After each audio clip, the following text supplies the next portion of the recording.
तुम्हाला माहिती आहे का गिविंग आणि शेअरिंगमध्ये किती पॉवर आहे? त्र्यंबकेश्वर मंदिरातून निघालो आणि वाटेत कुत्र्यांची पिल्लं दिसली, म्हणून आम्ही त्यांना आमच्याकडची बिस्किटं दिली, पाणी पाजलं आणि थोडं प्रेमही केलं. आणि मग आम्ही ब्रह्मगिरीच्या पायथ्याशी पोचलो. तिथे आम्हाला एक आजोबा भेटले. आम्ही नको म्हणत असतानाही त्यांनी आम्हाला त्यांच्याकडची काठी दिली. का?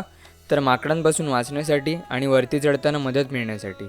आम्ही 2 पायऱ्या चढलो आणि मागे बघतो तर काय, ते आजोबा दिसेनासे झाले. ते आजोबा कोण होते, त्यांनी आम्हाला का मदत केली, काहीच कळत नव्हतं. पण वरती चढताना मात्र त्या काठीचा पुरेपूर उपयोग झाला.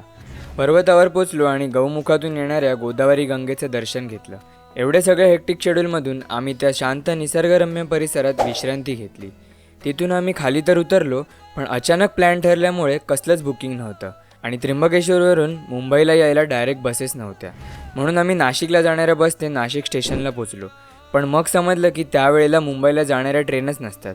पण लकीली त्या दिवशी सर्व ट्रेन लेट असल्यामुळे नाशिकला सकाळी येणारी ट्रेन अजून यायची होती. म्हणून आम्ही जनरल डब्याची तिकीट काढून वेटिंग रूममध्ये आमचे सर्व डिव्हायसेस चार्ज करून घेतले. पण शेवटी ज्या ट्रेनची आम्ही वाट बघत होतो ती ट्रेन तर आलीच नाही.